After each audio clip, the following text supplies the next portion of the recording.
नमस्कार, मी भावना.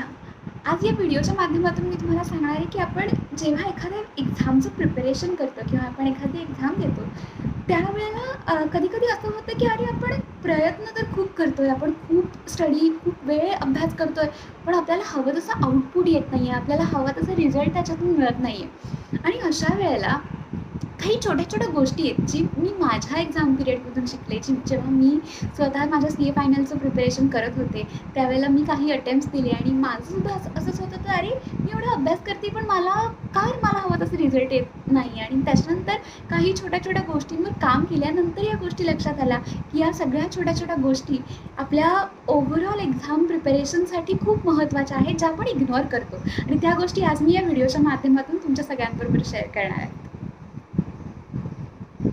So video शेवटपर्यंत पाहत राहा. आणि त्याच्यामध्ये मी मला अशा 5 गोष्टी सांगणार आहे, की ज्या तुम्ही तुमच्या एक्झाम पिरियडमध्ये किंवा तुम्ही ज्यावेळेला त्या एक्झामचं प्रिपरेशन करत असता, त्या गोष्टी जर तुम्ही त्या स्टडी लीव्हमध्ये लक्षात घेतल्या, तर त्याचा तुम्हाला नक्कीच फायदा होईल. पहिली गोष्ट तुम्ही ज्यावेळेला आपण शिफ्ट होतो, म्हणजे ज्यावेळेला आपण आपल्या नॉर्मल रुटीनमधून आपली स्टडी लीव्ह स्टार्ट करतो, त्यावेळेला होतं असं, की तुम्ही एक एक लाईफस्टाईल शिफ्ट करता. रोज तुमच्या आयुष्यामध्ये काही ना काही धावपळ किंवा कुठेतरी जाणं, कुठेतरी येणं हे सगळं चालू असतं. एक सोशल इंटरॅक्शन असतं आणि अचानक तुम्ही जेव्हा स्टडी लीव्ह स्टार्ट करता, तेव्हा 10 ते 12 तास तुम्ही एका रूममध्ये, बंद खोलीमध्ये बसून तुमचा वेळ घालवत असता. तुम्ही तुमचं इनपुट देत असता, तुम्ही तुमचा अभ्यास करत असता आणि ह्या चेंजेससाठी भलेही आपण प्रिपेअर असतो, तरी आपलं माइंड त्या गोष्टीसाठी प्रिपेअर नसतं. ते सतत, कारण त्याला एक एक पर्टिक्युलर डिसिप्लिन पडलेला असतो, की नाही हे अशा पद्धतीने काम करायचं आहे आणि 24/7 एक काहीतरी इनपुट त्याच्यामध्ये येते आणि ते ते लक्षात ठेवायचं आहे, ते साठवायचं आहे, ते प्रोसेस करायचं आहे आणि ते पुन्हा पुन्हा तुम्हाला त्याचं आउटपुट पण द्यायचं आहे. ह्या सगळ्या गोष्टींसाठी आपलं माइंड तेवढंसं रेडी नसतं. ते प्रिपरेशन जे आहे ते या काही गोष्टींमधून तुम्ही करू शकता. पहिली गोष्ट म्हणजे, की दिवसातला एक तास, जर तुम्ही 10 ते 12 तास दिवसाचा अभ्यास करताय, तर त्यातला 1 तास हा तुम्हाला तुमच्यासाठी देणं गरजेचं आहे. तो तुमच्यासाठी तुम्ही कसा द्याल? तर पहिली गोष्ट म्हणजे त्या वेळेमध्ये तुम्ही तुमचं मेडिटेशन, त्याच्यानंतर थोडंफार एक बेसिक एक्सरसाइज, म्हणजे हेवी एक्सरसाइज न करता थोडे बेसिक एक्सरसाइज, स्ट्रेचिंग वगैरे तुम्ही करू शकता, जेणेकरून तुमची बॉडी जी आहे ती फ्लेक्झिबल राहील आणि तुम्ही एका ठिकाणी जास्त वेळ बसू शकता. सो यासाठी तुम्हाला प्रिपेअर करायचं आहे. सो कुठेतरी ती ब्लड सर्क्युलेशन प्रॉपर होऊन तुमचं एक पोश्चर प्रॉपर राहील, ज्याच्यामुळे तुम्हाला कुठेतरी या सटल गोष्टींचा कुठे ना कुठे आपल्या आपल्या सूक्ष्म मनावर कुठेतरी परिणाम होत असतो आणि छोट्या-छोट्या गोष्टी लक्षात ठेवणं, पटकन एखादी गोष्ट क्लिक होणं किंवा एखादी गोष्ट जास्त वेळपर्यंत रिटेन करू शकणं, एखाद्या गोष्टीचा स्ट्रेस हँडल करू शकणं, या छोट्या-छोट्या गोष्टींसाठी तुम्हाला त्याचा नक्कीच उपयोग होईल. त्याच्यानंतर मेडिटेशन, म्हणजे बेसिक एक्सरसाइजबरोबर मेडिटेशन तुम्ही करू शकता. निदान 5 ते 10 मिनिटापासून सुरुवात करून अगदी अर्धा पाऊण तासापर्यंत तुम्ही फक्त डोळे बंद करून स्वतःवर किंवा श्वासावर तुम्ही लक्ष केंद्रित करू शकता. जर तुम्ही एखाद्या देवाला मानता, तर त्याचं नामस्मरण तुम्ही त्या पिरियडमध्ये करू शकता. यामुळे होईल असं, की तुम्ही एका गोष्टीवर कुठेतरी लक्ष केंद्रित करायचा प्रयत्न कराल आणि त्याच्यामुळे तुमचं कॉन्सन्ट्रेशन लेवल आहे ती वाढेल आणि त्याचा फायदा तुम्हाला अगदी डे 1 पासून दिसायला सुरुवात होईल. ध्यान करताना काही गोष्टी अशा लक्षात ठेवू शकता, की ज्यावेळेला तुम्ही मेडिटेशन करायला स्टार्ट करता, त्यावेळेला पहिल्याच दिवशी तुमचं 100% कॉन्सन्ट्रेशन त्या ध्यानावर होईल आणि तुम्ही ते एन्जॉय कराल असं होणार नाही. कारण कुठेतरी आपण खूप आपल्या सटल जे हे असतं त्याच्यावरती अनेक गोष्टींचा परिणाम होत असतो आणि छोट्या-मोठ्या गोष्टी आपण सोडून देतो, काही गोष्टी मनात ठेवतो. त्या ज्या मनात ठेवलेल्या गोष्टी आहेत, त्या ज्यावेळेला तुम्ही डोळे बंद करून शांत बसता, त्या कुठेतरी आत असलेली दुःख, आत असलेले रिग्रेट्स, आत असलेलं राग, हा सगळा कुठेतरी उफाळून तो बाहेर येऊ पाहतो. त्याला तुम्ही फेस करता जेव्हा तुम्ही डोळे बंद करता. आणि ज्यावेळेला तुम्ही ती फेज पास कराल, म्हणजे पहिले 3-4 दिवस किंवा आठवडाभर ज्यावेळेला तुम्ही त्या फेजमधून जाल, तुम्ही फक्त काही करायचं नाही किंवा त्याच्यावर रडायचं नाही, त्याच्यावर राग आणायचा नाही किंवा काही नाही, फक्त त्या गोष्टींना ऑब्झर्व करायचं, की आपण आणि आपलं मन वेगळं आहे. या एका भावनेतून त्या गोष्टीकडे बघायचं आणि शांतपणे फक्त जे विचार येतात ते येऊ द्यायचे, जे जातात ते जाऊ द्यायचे. फक्त तेवढा वेळ तुम्ही कॉन्सन्ट्रेट करून बसू शकताय का, हा त्याच्यामधला अभ्यास आहे आणि त्याच्यामुळे तुमची कॉन्सन्ट्रेशन लेवल ही वाढणार आहे.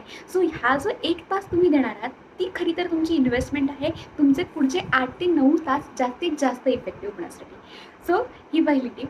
त्याच्यानंतर दुसरी गोष्ट तुम्ही कराल की कम्युनिकेशन. काय होतं की आपण ज्या वेळेला स्टडी लीव्ह प्लॅन करतो त्यावेळेला आपला संपर्क हा सोशल आपल्या फ्रेंड्सपासून म्हणा किंवा ओव्हरऑल आपलं सोशल इंटरॅक्शन बंद होऊन जातं आणि खूप जण तर व्हॉट्सॲप हे सगळंसुद्धा बंद करतात आणि त्याच्यामुळे अगदीच कोणाशी संपर्क नाही असं होऊन जातं किंवा एका खोलीमध्ये ते एकटेच बसलेत. इव्हन आईबाबासुद्धा त्यांना डिस्टर्ब नको म्हणून डिस्टर्ब करत नाहीत शक्यतो किंवा ते बोलायला येत नाहीत. जस्ट टू त्यांचा पर्पज हाच असतो की तुम्हाला जास्तीत जास्त वेळ अभ्यास करता यावा.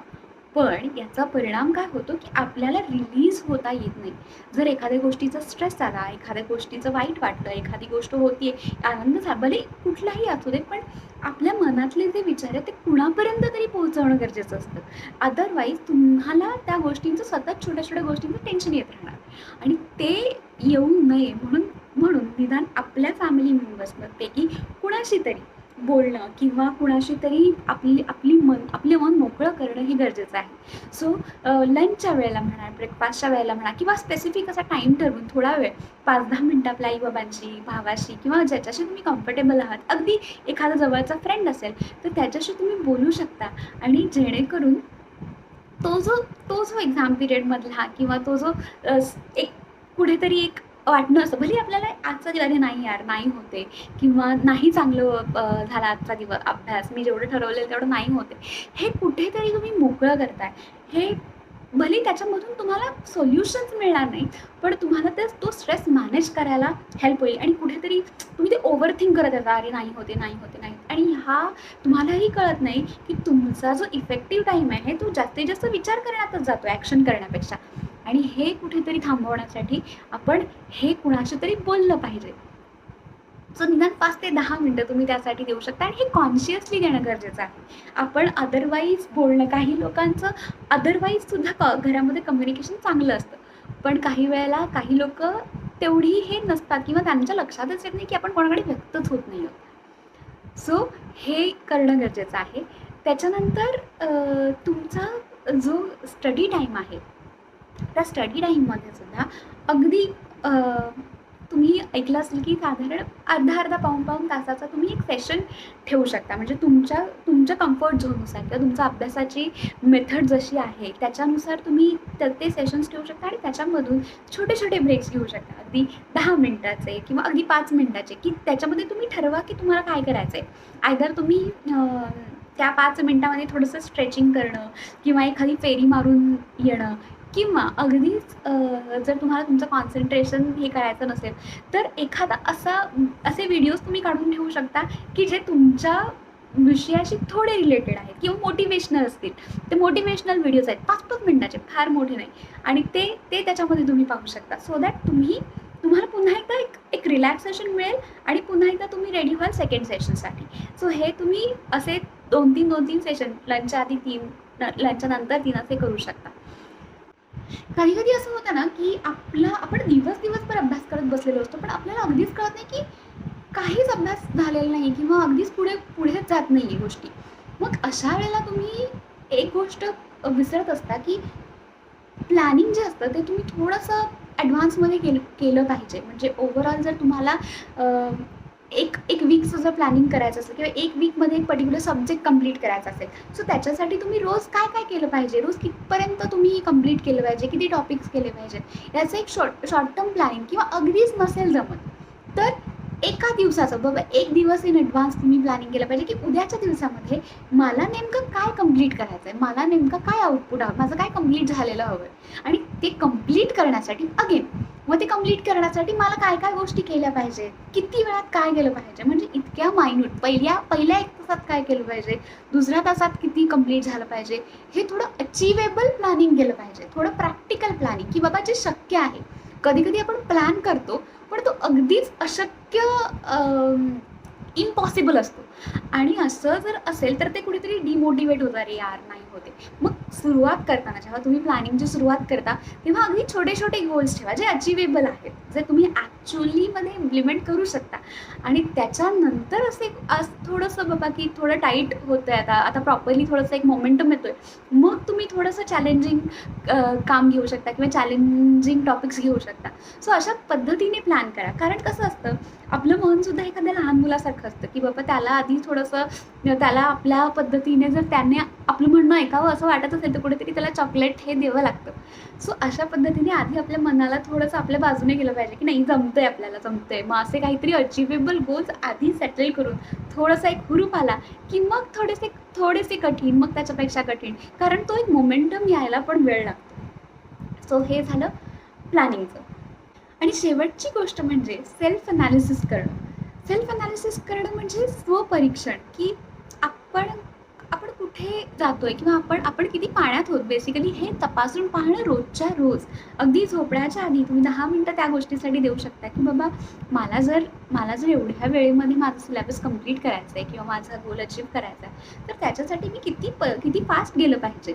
मग तितक्या फास्ट मी जाते का? जर नाही जाते तर कुठल्या गोष्टीमुळे नाही जाते? कुठे मला आजूबाजूला डिस्ट्रॅक्शन आहेत का? किंवा माझं माइंड कॉन्सन्ट्रेटच होत नाही आहे का? मग कॉन्सन्ट्रेट जर होत नाही तर त्याचे त्याचे काय रिझन्स आहेत? मी कुठेतरी ओव्हरथिंक करते का? मला भीती वाटते का एक्झामची? किंवा मला उगाच टेन्शन येतं आहे का? किंवा मी फक्त हाच विचार करण्यात की होत नाही हाच विचार करण्यात वेळ घालवते आहे.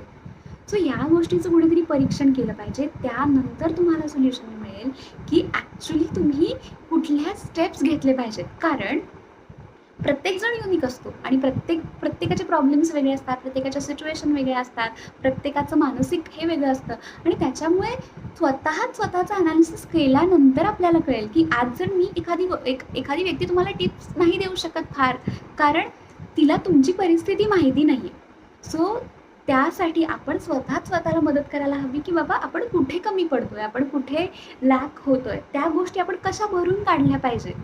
ठीक आहे. सो या गोष्टीकडे तुम्ही स्वतःचं परीक्षण केलं पाहिजे आणि जितक्या लवकर तुम्ही ते करायला स्टार्ट कराल, तितक्या लवकर तुम्हाला त्याच्यावरचे सोल्युशन्स मिळतील आणि तितक्या लवकर तुम्हाला त्याच्यावरचे रिझल्टसुद्धा मिळतील. सो ह्या सगळ्या टिप्स जर तुम्ही फॉलो केला तर तुम्हालासुद्धा नक्की फायदा होईल. कारण आपण कायम फक्त अभ्यासावर कॉन्सन्ट्रेट करत असतो. आपण या सटल गोष्टींवर कॉन्सन्ट्रेट करत नाही. आपण त्या गोष्टी कुठेतरी इग्नोर करतो किंवा आपल्याला माहिती असतं, पण तरी आपण त्याच्याकडे लक्ष देत नाही. पण या जर गोष्टी तुम्ही लक्षात गेल्यात, या गोष्टींमध्ये थोडी इन्व्हेस्टमेंट जर तुम्ही केली, कॉन्शियसली केली, तर तुम्हालासुद्धा त्याचा नक्की फायदा होईल आणि तुमचे जे काही तो स्टडी लिव्हचा पार्ट असेल तो नक्कीच तितकाच इफेक्टिव्ह होईल. सो तुम्हाला जर हा व्हिडिओ आवडला तर नक्की शेअर करा, सबस्क्राईब करा आणि मला नक्की सांगा की तुम्हाला कसं वाटलं. थँक्यू.